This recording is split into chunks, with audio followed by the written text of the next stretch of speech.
There! You seem pleased with yourself, Henry. I just finished a piece on the stock market. Listen. The price of gold rose last week to a new high, raising hopes that gold might rise to the $200 mark. Perfect. Notice how I used rise in the sense of go up by itself, as an intransitive verb, one without an object. And raise is a transitive verb. It transfers the action to an object, like raising hopes. Now, watch how I use practical and practicable. Wherever practical, large investors are putting money into gold shares. Wrong again, Henry.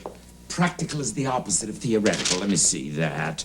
No, the word you should be using is practicable, meaning workable. Whenever practicable, investors are putting money in gold shares. Learn the language, Henry, and do something useful. Make the coffee.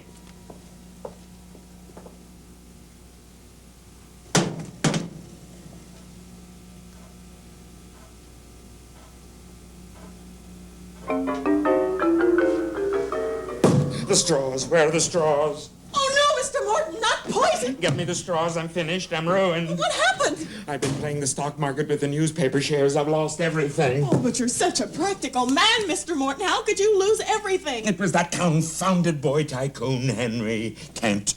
When he sold the shares in the newspaper, everyone followed him as they always do, and now the bottom has fallen out of the market and I'm ruined. A straw. Wait!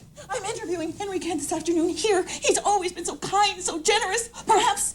Butters, tune in the stock exchange. Yes, sir. Hello, Miss Newton. Morton. Henry, you look so, Oh, well, a man in my position can't be too careful. What with hangers-on, people looking for tips, groupies. It won't do to go around looking like a millionaire. Not giving up, are we, Morton? One last request. Tell me how you did it. How did you rise from a humble reporter, raise a fortune, and when it was practicable, wipe me out? Simple enough, Morty. No vague theories for me, practical steps. I bought when prices were low and I sold when they rose, and I'm not finished yet. Market quotation's coming through now, sir. Be a man, Morty, put that down. But I'm finished, I'm ruined. The newspaper's bankrupt. My job will be gone. Tough. Oh, but it's my job, too, Henry, that's at stake. How much do you owe in this rag of a paper, Morty? 8 million. Gold just as low. Phone up my broker. Tell them to buy 2 million in gold. Oh, just like that, what do I say? There's just been another rise. Tell them as soon as practicable to buy 4 million in gold. A minute and a half till closing time, sir. I'm calling for Henry Kent. Yes, Henry Kent, the stock market wizard. I want to buy $4 million worth of gold. Oh, keep that line open, Morty. Phone the Financial Times. Tell them Henry Kent is buying gold. Butters, the quotes.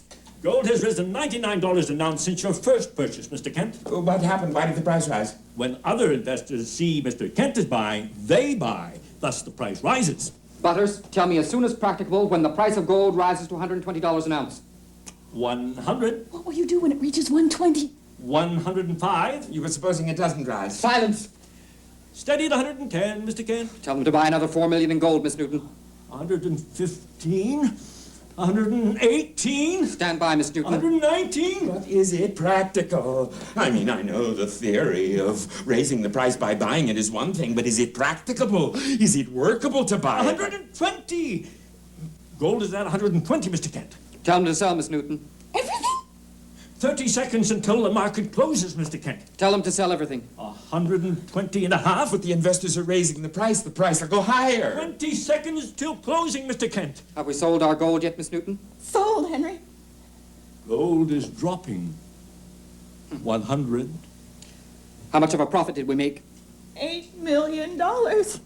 Your broker wants to know what you want to do with the money. Tell him I just bought a newspaper.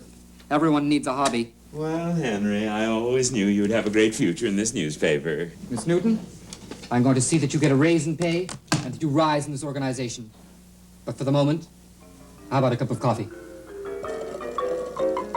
Henry, I think we better go out for coffee. Coffee? Oh, yeah, but you're going to have to lend me 50 cents until my $8 million in gold bricks arrives.